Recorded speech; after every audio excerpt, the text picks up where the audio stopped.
All right, so we just finished all 16 spark plugs and spark plug wires. Monotonous work, very much so contortionist, in and out each side of the engines. I got my work gloves on. These things were brand new when I started. Now they're soaked with sweat and grease and dirt. But anyway, we got all the spark plugs done. They hadn't been done since 2017, so thank God we did those. I think the owner will be very happy with performance.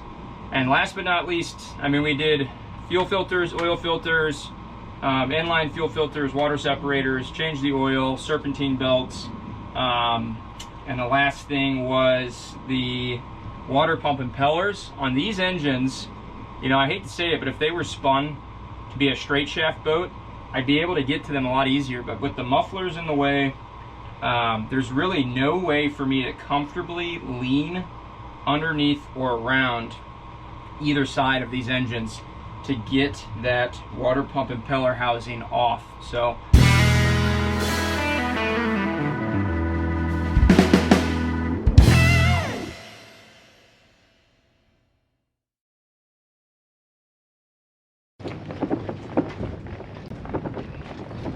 what's up, everybody? Welcome back to Boat Restoration by Ben. On today's episode, we are actually down south getting ready to help a fan with a little bit of engine work and maintenance on their 2004 Sea Ray 340. So we're getting down the dock right now, getting ready to hop into the boat and start wrenching on a few things. So here she is.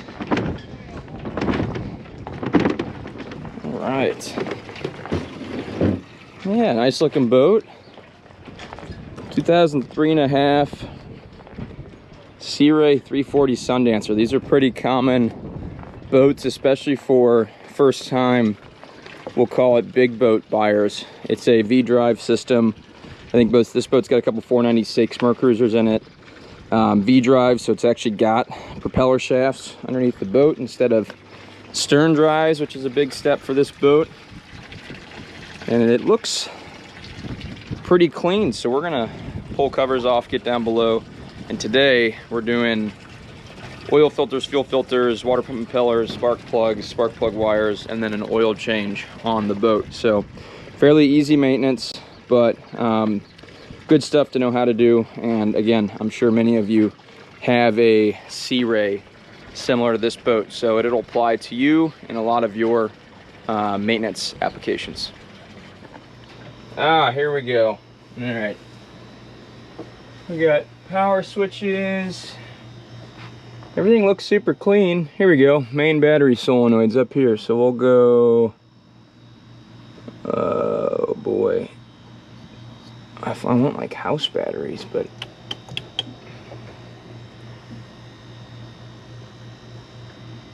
there's port, starboard. I don't think I need generator. We'll see if that gave us power. Accessories, power vents, nothing like that. I know the boat's plugged in. I can feel the air conditioning running. And then, yeah, nothing else back here. A nice space, and then here are all of our parts that we're swapping. So the owner had all of their own parts bought, which is nice and convenient.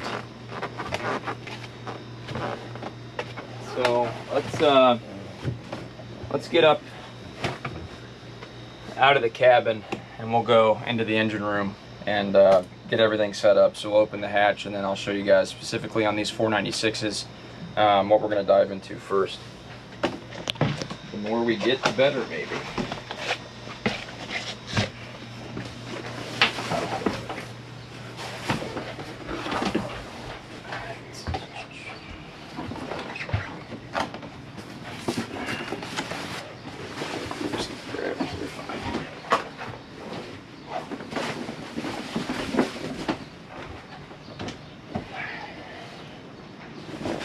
And I may Let me just get rid of this for now, guys. It's kind of in the way.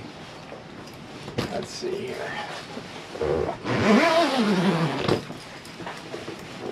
Yeah. See, that's better. I don't want it flapping around, and I don't want it to get in the engine room. So, owner said, there we go. He had an individual switch wired up, but you had to make sure the side door was open and all the isinglass was off. There we go. Let's see what we're dealing with down there. I never know when we're getting into these old engine bays, condition or how clean the owner keeps them. You know, I always appreciate a clean engine room, but again, on these older boats, you don't necessarily get to be picky. But from first impressions,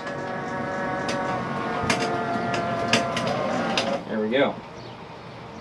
First impressions, it actually looks pretty good.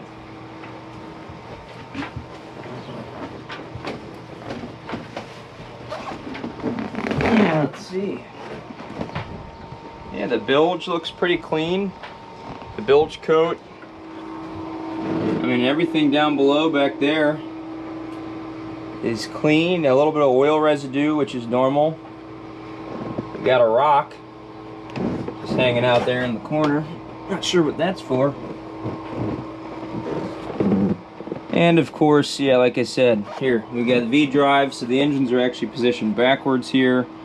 The 8.1 series Mercruisers, which these are 496s. They are like 345 horsepower, I believe, maybe even a little bit more, and they're fuel injected. This boat's obviously got a couple big old mufflers, and then the exhaust goes out below the water line, so it's pretty cool, and or I guess pretty quiet when they're running. Yeah, I'm pretty impressed. It's clean down here, and it honestly, I'm gonna be working mostly on the back side of the engines, which is the front side in this case. So there's the transom, this is the front of the engines. So my impellers, spark plugs are all below and along the manifolds, and then spark plug wires. Oil filters are right here, which is pretty simple. Those are all remote oil filters. And then fuel filters, I believe, now we'll look when we get to their side. Fuel filters are supposed to be remote as well, which should be pretty easy. But I'm gonna grab my tools from the cart. The safety pin out here, so I don't have to worry about this thing falling down on accident. But yeah, I'll grab my tools from the cart, and then we'll go down, and I think we'll start with getting my oil pump set up, because that takes a little while to draw all the oil out of the engines. So we'll start there. Alright, so we got all of our tools. The first thing, this is kind of a cheapy thing, but I've got this 12 volt pump out oil changer. So all this does is we hook it up to our closest house battery, and it's got a little switch on it. So I'm going to stick this tube down the dipstick. I'm going to get my my gloves on first. This tube goes down the dipstick. Where's our dipstick? We'll start with the starboard motor, which is right behind me. Yeah, no, I'm pretty impressed with the space down here. This definitely has a bigger bilge than what was on the Sea Ray 380 Sunsport. So I'm happy with that. The engines, as you can see, I can't quite get in between them. So I'm gonna have to go on the outside, but I'm gonna move this over to the outside. My dipstick is actually right up forward here on the engine, so actually we might as well pull this and just see. You know, the oil is actually not too dirty. Doesn't necessarily need to be changed, but again, people change their oil about every season or every 150 hours or so. So good oil level. We'll fill it back to that level when we're done. But for right now, we're gonna set this dipstick aside and I'll go ahead and get my tube set up. So this tube, again, nothing fancy. Nothing fancy, but this thing will just go straight down here. I'll show you guys. Straight down the dipstick hole, all the way to our oil pan until it, you can kind of hear it when it gets down there. And we'll hook this up to the battery and turn it on. Clip it on. Hear the pump running. See how she does. Yeah, there you go. The oil just fed right through the hose, and again, I think what I'll do is set this off to the side here real quick. Hang on. That way it can just sit here and run for a while on its own while I do other things.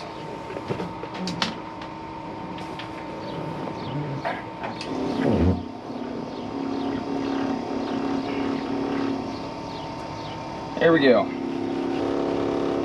All right, well that's pumping. We are gonna start with,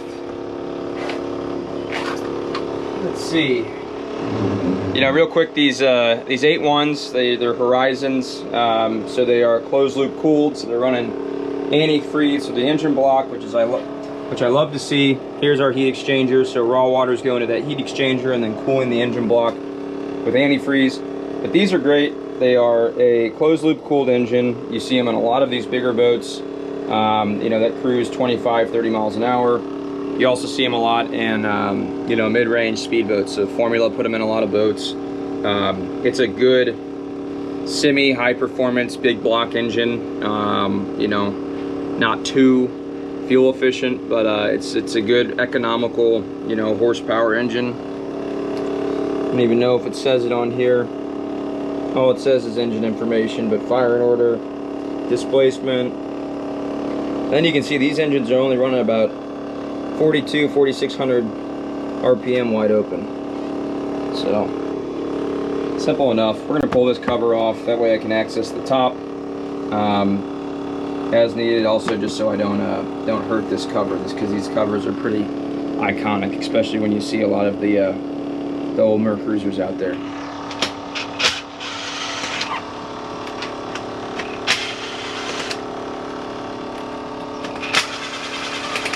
You know, when I do jobs like this, again, I haven't done this since I had the Sea Ray, but when I do jobs like this, I always try to start in the order of simplicity, but also be aware of what takes the most amount of time. So, you know, sucking out the engine, it's going to be about 30 minutes an engine. So start with sucking out oil so you can get that rolling, and then move on to your simple things first. You know, I don't like exposing fluids or anything like that into the engine room the whole time you're in here, so I'll wait to change the fuel filter to last. And then same thing with you know, changing the oil filter. I'm gonna wait on this oil filter until all the oil is sucked out of the engine. Now this is a upside down oil filter you see over here, so it self drains every single time. But either way, I'm gonna let the oil suck down for a little bit. We'll change this filter, we'll change the fuel filter, change the pulley belt, and then do the spark plugs and wires while we're waiting on the engine to suck out all of its oil. But you can see here, now that we have the cover removed, pretty simple. So this is a big block GM motor. This went into a lot of Suburbans, 2500 pickup trucks back in the day. But fuel injected, ECU controlled. It's got fuel injectors. It's got the you know, semi-performance air intake, and then our air intake throttle body up at the front with the single mechanical throttle body cable. So simple big block. I love this engine. You know, and maybe even hope to see this engine in a future speedboat on the channel.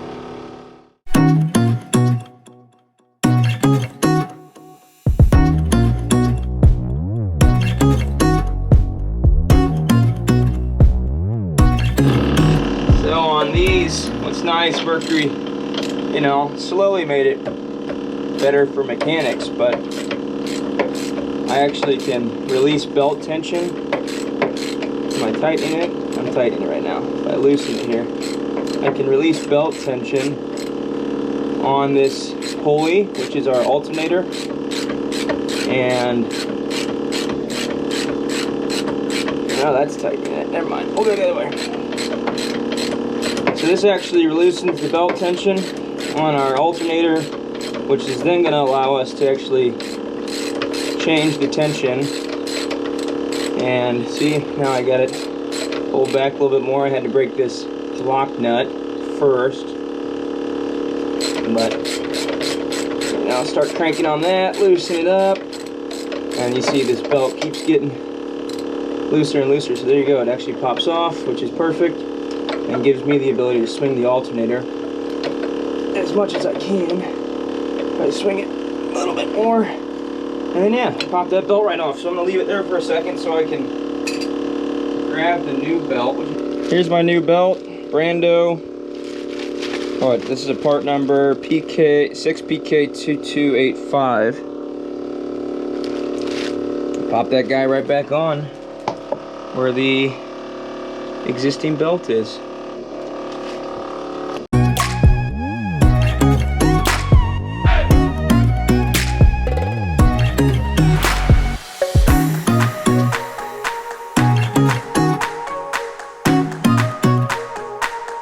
Alright, belt one is done. Nice and easy. You can tell the belt was a little worn out because this one obviously went on and was a little tighter fit to actually get seated, but that little tool down there, thank you Mercruiser, that's a nice little changer tool to tension the belt. I don't go too tight, you know, just enough. You know, it's if you do too tight, you worry about stretching the belt and causing premature wear. So plenty of tension back on the belt, and then here's our old belt, which we'll just take off and throw in the used parts bin up there. All right, now I'll do this one the exact same way. And again, just to show you here, it's got that same screw, you know, bust that little lock nut off and then back that screw out, and that alternator loosens up, pivots in, and the old belt comes off, and route the new one the exact same way back on. The belts are done. I'm gonna tackle this fuel filter and oil filter real quick. I brought my real easy, my strap wrench. Doesn't damage the filter taking it off or putting it on. So in this case, you know, righty tighty, lefty loosey. We'll throw this guy on just like this, outside the manifold, and then a quick twist, and the rest of it's all by hand with a, you know, a rag or t-shirt, just to make sure you don't get oil everywhere. So I'll pull that off and then swap it over with the new filter real quick. So we'll grab those out of the box. So here we go, Quicksilver parts, those are totally fine. This is for stern drive and inboard, 35-866-340Q03. I know there's several other types too. You could do a taller filter as well. You don't necessarily need the short filter, but for this, you know, it may be just a case scenario or a space scenario. So I'll pull this old filter off, swap the new one on real quick. Try and not be too messy here. Oh, there it goes. Yep. All right. I didn't want that. So I'm going to throw this rag underneath here because it's going to burp a little oil out the bottom, unfortunately.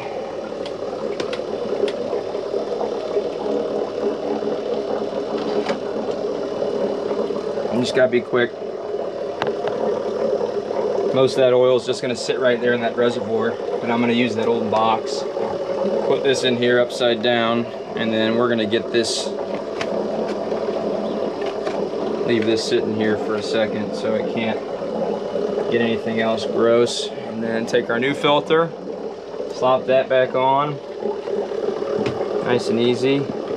Again, it's gonna push a little bit outside the seals, but we'll come back. And these going back on, guys, hand tight. That's all we're doing.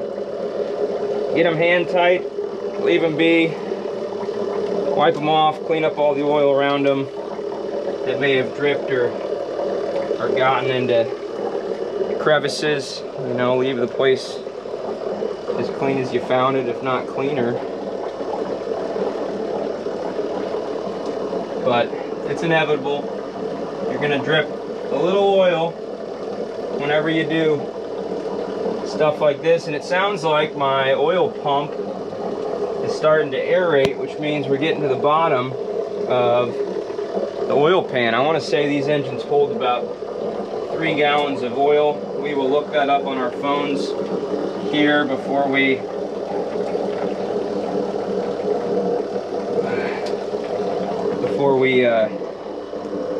put new oil back in, but typically these big blocks 3.5 gallons of oil, sometimes 4. This one was bubbling quite a bit, so it's probably time to switch over to the other engine. I'm just gonna pull the stick out real quick that we were using to suck the oil out, set that in here for a second, and then grab my dipstick, clean it off since we had it sitting off over on the side. And I'll throw this back in just to see if there's any oil down there. These dipsticks go all the way to the bottom of the oil pan, so they're normally a pretty good sign on whether the engine's empty or not. Stick it, pull it out. Yeah, and I got nothing. That is literally just residue left over on the stick. So we're gonna dip it one more time, but we're looking pretty empty, and it looks like that's a 5-gallon or 4-gallon tub over there. It's looking about 2/3 full, so that's good. Leave that be. And before I throw oil into this starboard engine, I'm gonna go ahead and put my tube into the port engine and switch everything over. So I'm gonna switch everything over real quick, and we'll start that suck process. And then I already did the fuel filter, or I already did the oil filter on this engine here. Sorry, it's a little tight in between the engines right here. I'm sitting between the exhaust manifolds. But oil filters are changed. I got 2 sets of fuel filters to do, which we'll do real quick, because those are easy. They're on the bottom side of the engine. I'll take the camera and show you guys. But we got one cool fuel filter and then one secondary fuel water separator. So double filters on these engines. Yeah, so let me switch that over. We'll get the oil pumping out of the port engine, and then start tearing into spark plugs and wires. So I got the dipstick out of the port engine again, full. Engine looks pretty good, no metal shavings or flakes, no milkiness. It actually smells pretty good. It probably didn't necessarily need to be changed, but again, if you're changing your oil often enough, you know, you're gonna be taking good oil out of engines and putting good oil back in, so there's nothing wrong with that. One thing I noticed about all these Mercruiser dipsticks, these little tabs on the end always break. This one was already broken when I got to it, but these guys are always broken. They were broken on my Sea Ray, but for some reason they always hang on. Just a little floppy. But again, let's set this guy off to the side and get my tube shoved down the port engine hole. Now I gotta move that over. So guys, I'm sure you've seen this on your Sea Rays, but whatever engineer designed these, I mean, I guess great idea, but God, they are a pain in the butt when they pop off, because they got all these individual teeth that have to snap into them, and they all get split and they start breaking and they get brittle. I didn't even mean to touch this one. I just looked at it and it fell off. There we go. All right, so I always just look it up just to make sure. But oil capacity on an 8.1 Mercruiser is 9 US quarts, which is about right. That's about what we pulled out of the motor. So 9 quarts. We're gonna use 4 quarts in a gallon, about 2 gallons and a quart just to top them off. But we'll start with 2 gallons and go from there, which is, he bought the exact right amount of oil. So we got 5 gallons here, which is more than enough oil to do both of these engines. The oil fills right on top of the engine, so it makes it nice and easy. Goes right into the intake valley, or the engine valley. I got my filter here. Just wipe out the inside real quick from the old oil, since I just poured that into a reservoir. And then he's got reduced engine maintenance T4 Shell 15W40. It's technically heavy duty diesel oil, but it's actually fine oil for these engines under the applications that they're being used in. I actually don't mind that he bought this oil versus the Quicksilver 25W40. This is going to be just fine. So a nice easy pour. We'll go ahead and rip 2 gallons in and then pull the dipstick and see where we're at and top it off with an extra quart.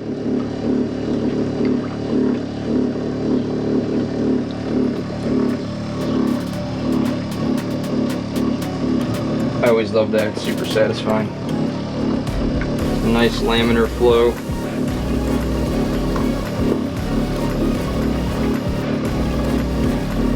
One down.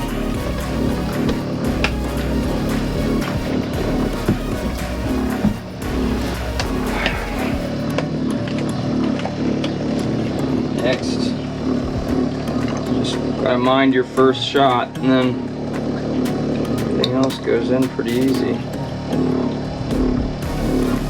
Oh yeah. It smells good too. This is what I use in my Volvo diesels, as well as my pickup truck. T4, T3, Shell Rotella. You can't go wrong with that. And people get mad, oh, you gotta use the engine manufacturer oil. You know, you're gonna hurt your engine. Well, if you're changing your oil often enough, then you don't have to really worry about that. And Shell's not making bad oil. That's good oil. So, all right, we'll let that dribble down for a second. Pull the dipstick tube here.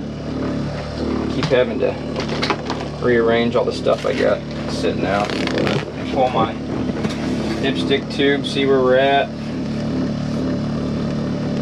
There you go, you can already see we're pretty much up to the full line already, so I'm gonna let it sit and trickle down some more, and then after we're done with all the maintenance, I'll check them both and top them off. I'm actually really digging this center spot right here in the bilge. I've got a little platform here that's supported to stand on. That's not gross, it's dry, it's clean, and has actually made this whole process fairly easy so far. But we haven't gotten to spark plugs yet. Those are going to be the tricky ones, just because I know they're all tucked underneath the exhaust manifolds and a pain in the butt to get to. So, all right, let's nab these fuel filters real quick. Where are we at? Yeah, here we go. Here's the first one, guys, so I'll take you here. So first one's right on the inside here. We're gonna nab that one off just like we did with the oil filter. We'll use my little canvas wrench and do the same thing on the other side.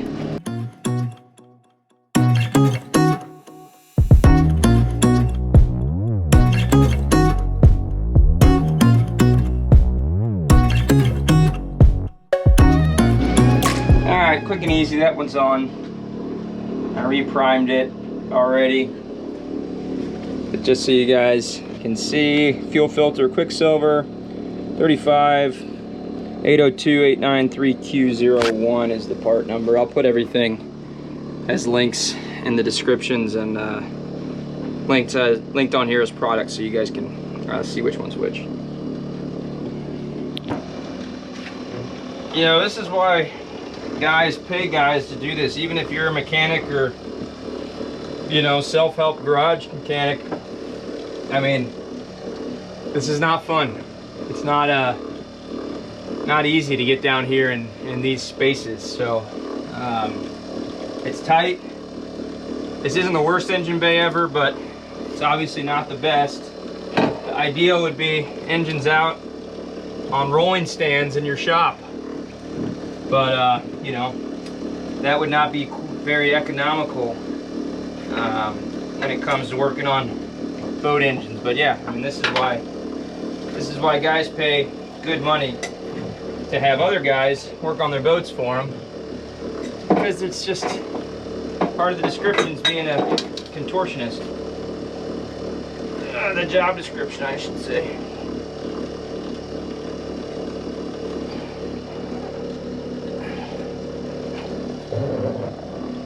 I'm just getting the other fuel filter right now. I showed you in the other engine, this one's in a little bit of a trickier spot. I'm literally sitting on the muffler right now. Okay. Alright, and then I'm used to the same type of screw-on fuel filter sitting on my wall, but this boat actually has these inline flow fuel filters. Here's the part number.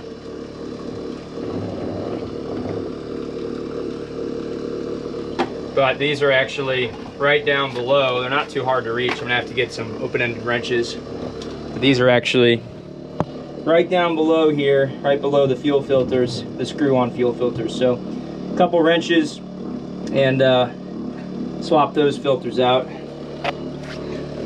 Not the easiest spot to get to, but nothing is. Oh, one thing I was thinking earlier, I always like to prime the fuel filters, because if you don't, especially the screw-on ones, these things sit here and crank forever. So definitely prime your fuel filters first with new gasoline or the gasoline out of the filter. It's not really gonna hurt it in the long run. Just make sure those things are somewhat full so you're not sitting there and having to crank the engine over forever. You know, I don't know what sizes these are, so before I go down there, I'm gonna check, but there's some Mercury fittings that actually I see threaded onto the old filter. So I'm gonna see what size these are, but I'm gonna have to take the AN fittings off the existing line and see what that is. But this is probably 3/4 or 11/16. Yeah, 3/4. 3/4 there, and then I bet 13/16 and 7/8 on the other ones. So I gotta crawl back there again. Fun part. How did I do this last time? Exhaust manifolds are your friend. That's for sure. Climbing around an engine room. Set the new one off outside. Alright, let's see. You guys don't have to see this one. I'll show you on the other filter. There's gonna be a lot of bending and reaching. Alright, yes, the fitting is 3/4, and I bet the other one's 7/8. Yep, 7/8 and 3/4. That's what you need.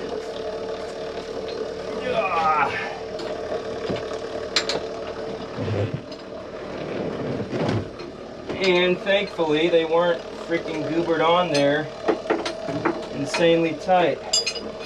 So thank you to the last guy who changed these fuel filters. Sometimes you get them and it's just impossibly tight to get them off. Alright, there we go. Okay. I like these headers on this 496.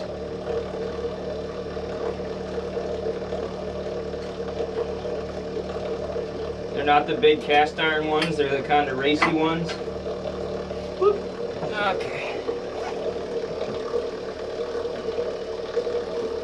So I'll show you guys here.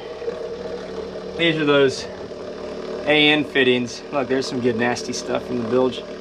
These are those AN fittings that were on there. So the filter sat this way, flow in this direction.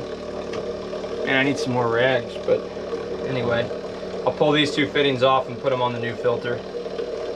In the meantime, leave that rag down there.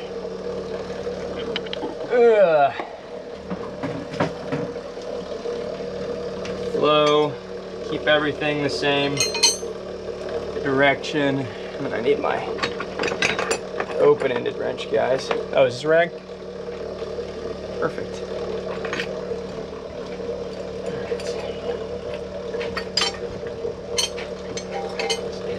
Goop off that. Whatever the bilge goop was, don't need that. This would be much better suited on a vise, a bench vise, but again, we don't have that luxury down here in the bilge. I mean, these just look like brass fuel fittings.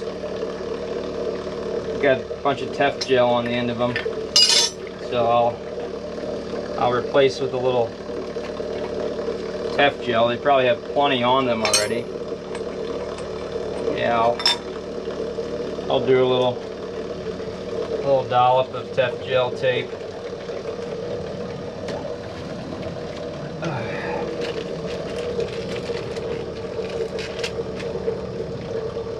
Just a touch.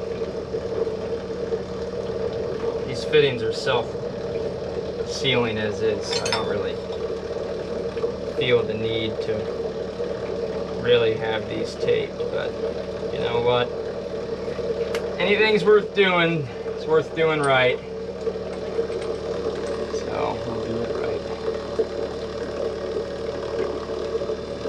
Alright, there we go. A little Tef gel tape on there.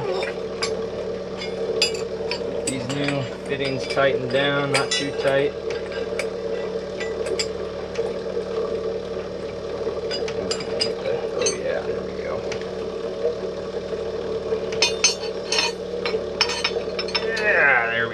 That's all it's needed.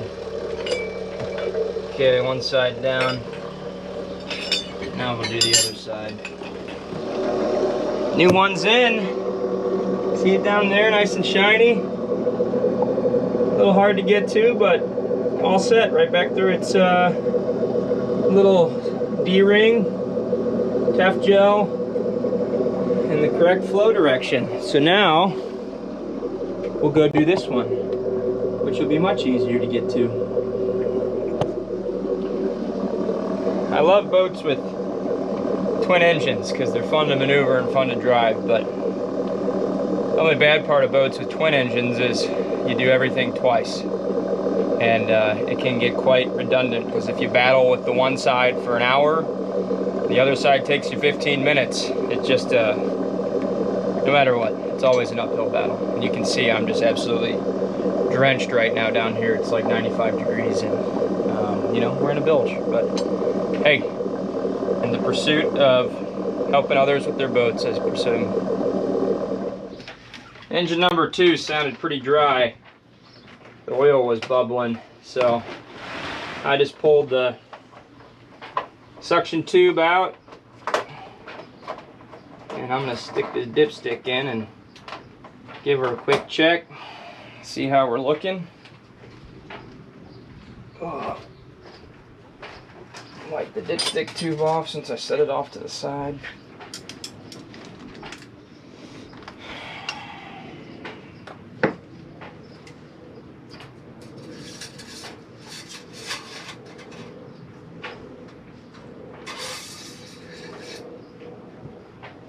Yep, nothing left on the stick. Just some residual, so we'll go ahead and stick that in. And we'll fill the port engine up real quick. Easy as that. There we go.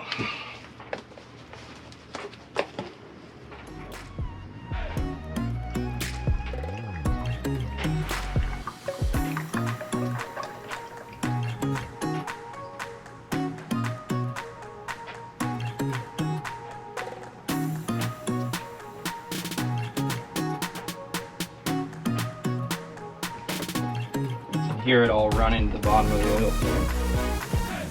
I like this setup though, it's not in a valve cover,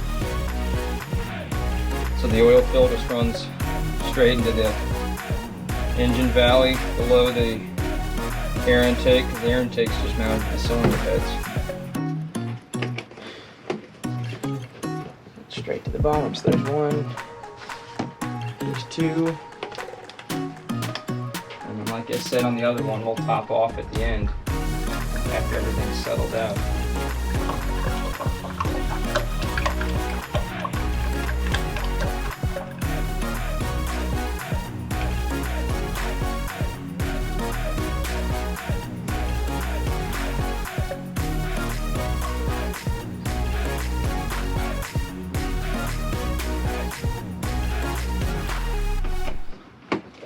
Boom. Oil change is complete. Filter change is complete. Belt change is complete.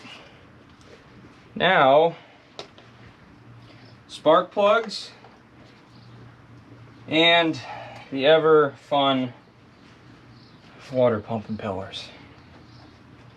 Now we got spark plugs. Let's see, we got 5/8 inch socket with some nice, in this case, AC Delco plugs. We got number 4, or for number 4, there's 4 in there, 41983 AC Delco platinum spark plugs. And the wires are easy. So each one of these has a coil pack, no distributor. So as we pull a spark plug off, we'll pull the exact same wire off and just swap the wire out with our new wire kit. Easy as that. We'll just go right down one line and then we'll go to the other side and go right down the other. The one tricky part here, I got to remove the old spark plug first. But if we start on this first one right here, so I forget what cylinder number this is, but oh, let's see here if I can kind of sit here and then show you guys. Spark plug's up underneath the exhaust manifold here, kind of tucked away. So let me see the camera real quick.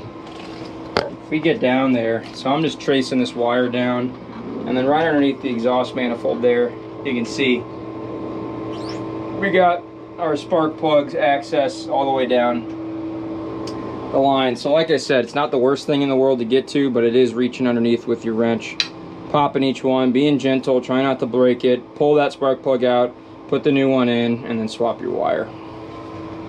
So I'll start with this plug here, pop it off,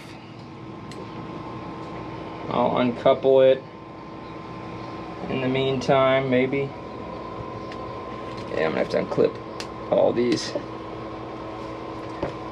They got all sorts of clips on them, which is kind of nice for organizing, but also a pain in the butt for swapping wires. But I get it. So we'll start with the first wire so we don't get mixed up. So again, just one at a time. I wouldn't just pull them all off together. I would do one at a time, that way you're not mixing them up. And again, you do this on one engine, you do it on both. So here's our first wire. Pull that wire off the coil.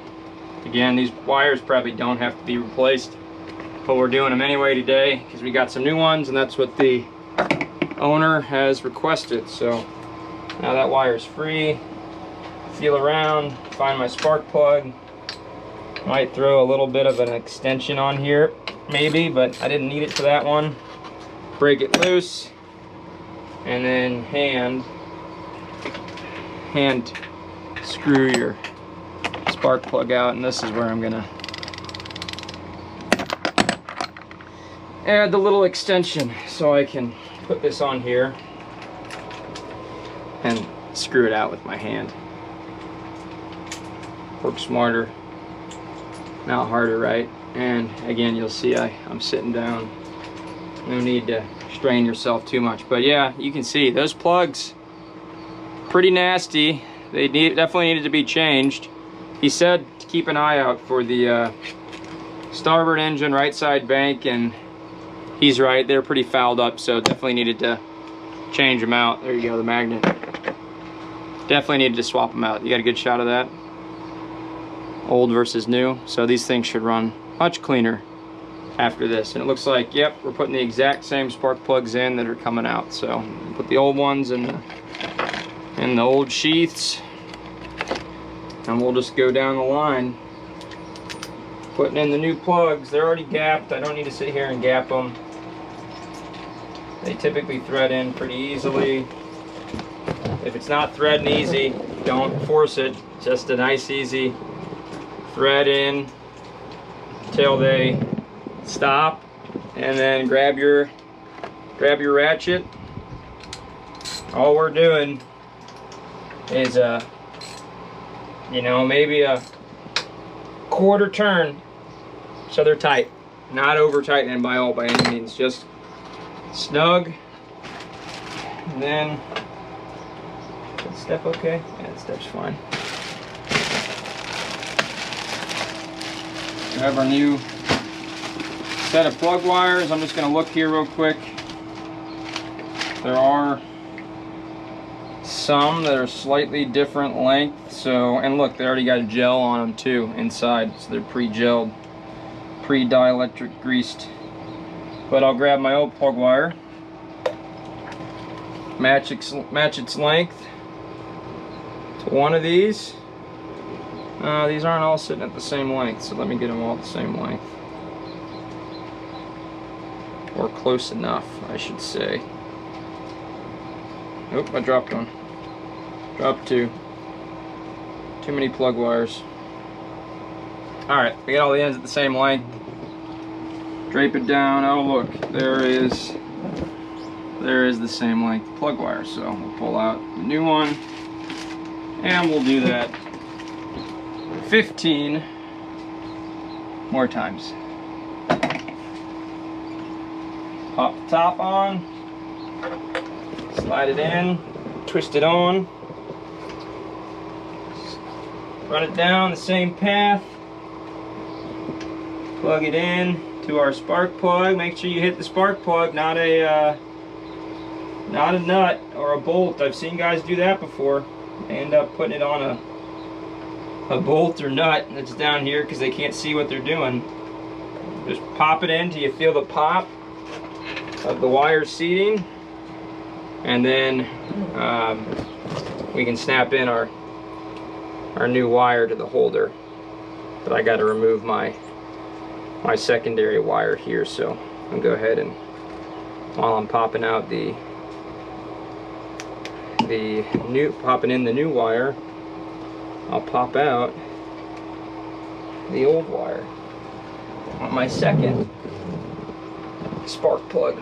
We were just texting the owner, sending them some pictures of his spark plugs. I love to, not enough technicians do it, but take pictures, guys. Take videos of your work. It's always a good check and reassurance if your customers or anybody ever questions you on the work you did.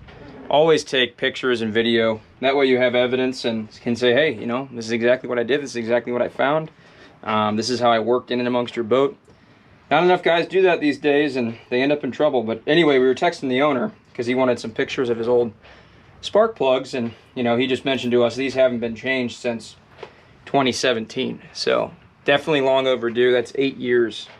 You know, I was just telling Drew, the you know, like a big block in your Suburban from early 2000s, you would have changed these spark plugs like once every 50 to 100,000 miles. So and on boats, you know, I don't think you can change spark plugs enough. So in this case, you know, I would say spark plugs are or should be a seasonal item. Just do them as much as you can, because it's always better to have the engine running at its best performance. That way you're never worried about anything and there's no discrepancies. But we're on the port engine now, getting all the inside spark plugs done, and then we'll kick over to the outsides. But this is just monotonous, one at a time. Spark plug out, spark plug in, matching the spark plug wires, replacing the wires, replacing the clips, and then rinse and repeat. So thankfully in this boat there's enough room underneath each manifold to get to them and actually stand here and be somewhat comfortable.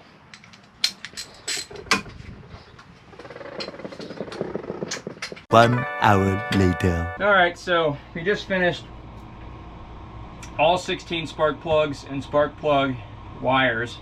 Monotonous work, very much so contortionist, in and out each side of the engines. I got my work gloves on. These things were brand new when I started. Now they're soaked with sweat and grease and dirt. But anyway, we got all the spark plugs done. They hadn't been done since 2017, so thank God we did those. I think the owner will be very happy with performance. And last but not least, I mean, we did fuel filters, oil filters, inline fuel filters, water separators, changed the oil, serpentine belts, and the last thing was the water pump impellers. On these engines, you know, I hate to say it, but if they were spun to be a straight shaft boat, I'd be able to get to them a lot easier. But with the mufflers in the way, there's really no way for me to comfortably lean underneath or around either side of these engines to get that water pump impeller housing off. So I'll take the camera here real quick. So these are on the front of every Mercruiser inboard engine, unless you have an Alpha 1 stern drive. The Bravos have these as well. But that water pump impeller housing is right there. And I know as easy as that might look here, that is a pain in the butt for me to actually like lean over and get into it. So unfortunately, I mean, you guys can't really see me back here. Drew, you could probably film me better. But like just to fit around here, I am in a push-up position underneath the hatch, and then in between the exhaust hoses for both engines, which I really can't fit in. There's just no way for me to, like, I can't fit in between here because the stringer is super high, so the stringer would be in my way. And there's no way for me to sit here and lean over and get to that. So unfortunately, you know, I'll take it off the customer's bill, but I'm not gonna do water pump impellers on this boat today. The boat hasn't been used that this season. I don't think the water pump impellers are gonna be necessary, but you know, we'll leave that for a different mechanic, a different day, and I'll just have that conversation with the customer, which is fine. You know, sometimes that's what you gotta do. I would never lie about it. You know, a lot of guys say they did it, and you know, give guys the peace of mind, and then their engines get hot and they're like, what the heck, I had them replaced. But was your mechanic actually able to get down there and replace them? A lot of guys will say they did, and they don't. But anyway, in this case, I'm gonna let the guy know I'm not gonna do it. It's hot. We're gonna get out of here. We're gonna fire these up though real quick, make sure everything looks good, make sure everything's running good, check the oil one more time, and then send this guy home. All right, guys, I got ignition's on. Let's see here. Nothing else I need to do, I don't think, here. Shifters, bottles down low. Where are engine rotation? Here we go. So let's try this.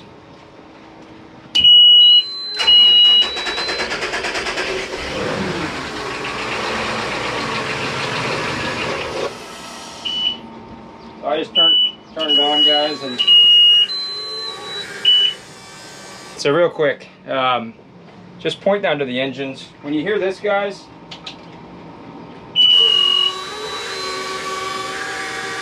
those are your electronic fuel pumps running, so I'm going to hit those a few times to prime the filters again. So one more time. And now that those are on, I'm going to go ahead and start the starboard engine first and go down and check for leaks. Make sure we got oil pressure. So you can pan to the engine, and we'll just go ahead and fire that up.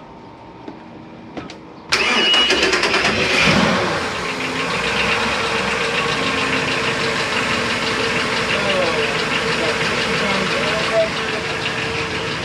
14 volts charging.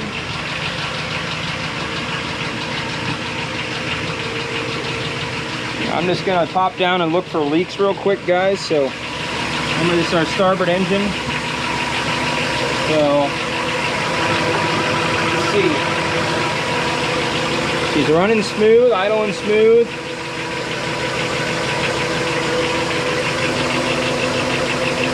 Oh yeah. Manifolds are cold, and then our belt looks good. Yeah, she is real quiet. Look at that. I like that muffler system, how those two headers go straight in that muffler, and then it goes straight out down below. No oil leaks. No fuel filter leaks. Looking good. We'll go. Let me just go give it a little RPM here. There you go. Look at those gauges.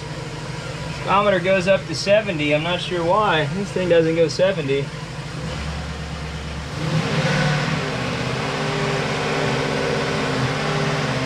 Yeah, good oil pressure, good voltage.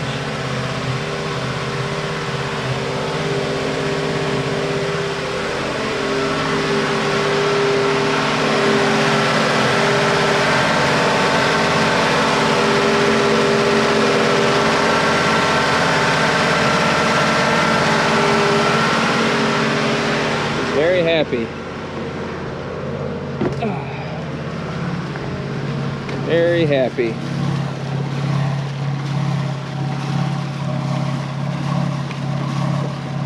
Yeah, I don't think those water pump impellers need to be changed. I'll let the owner know, but she's flowing plenty of water. I think the water pump impellers are perfectly fine as is. Would not worry about it. That is plenty of water flow. Now we'll check the port.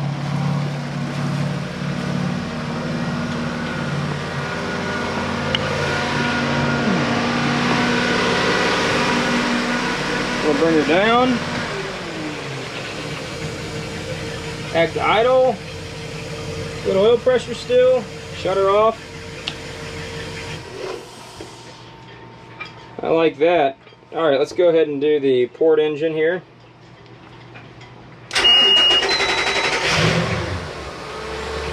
Like that, fires right up.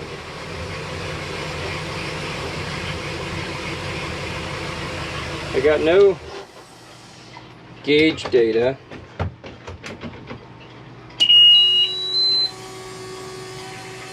These gauges may not work, guys, so let's just go down.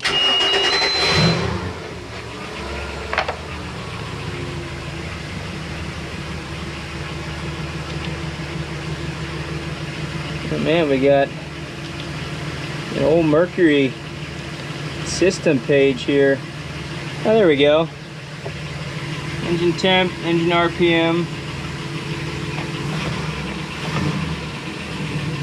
See if I can do propulsion. It doesn't give me any of my data. It gives me RPM. Let's go down here, check for leaks real quick. It's the same thing. We're at idle on the port engine. No oil leaks. Header's running nice and cool. Serpentine belt. Looks happy.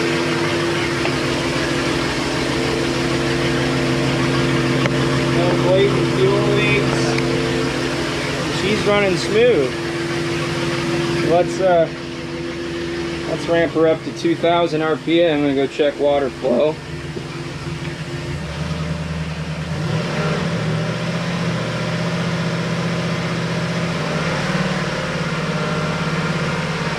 There we go. Oh yeah. Plenty of water flow. Plenty of water flow on the port side too. I would not worry about impellers right now. Engine sounds very happy. I like it. She probably loves those new spark plugs too. Beautiful. All right, well that's 2004 Sea Ray 340 Sundancer. A little bit of engine maintenance. Get this thing back running like it should be and keep that customer happy. Thank you guys for watching. This is Boat Restoration by Ben. A little adventure series here. We're gonna call it a day. We'll see you guys next time, hopefully in the shop and not out here in the hot sun. All right, take it easy, guys.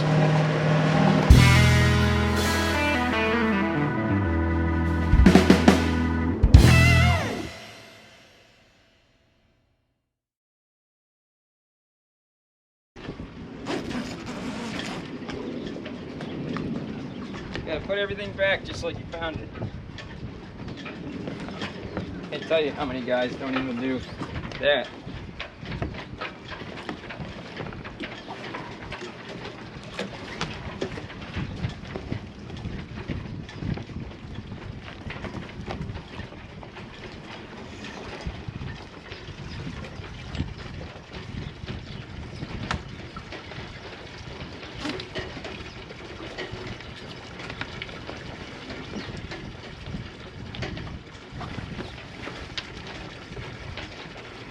what, I don't miss having a big aft cockpit cover on my Sea Ray, but this is probably as good as it gets for something like this.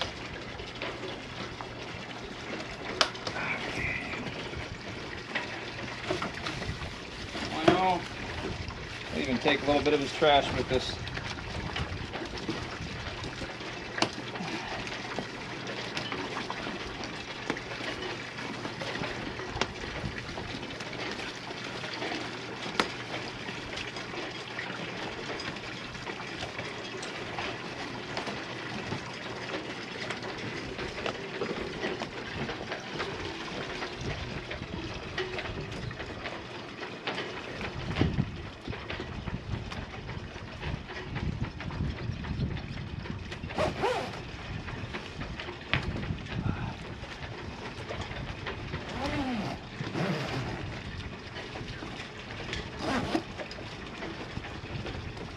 Get about the door.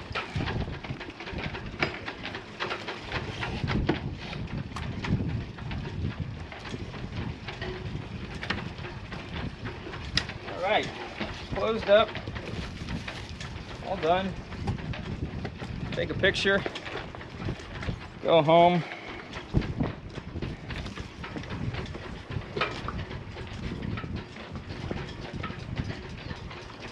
Boat. Left it with the air conditioning running.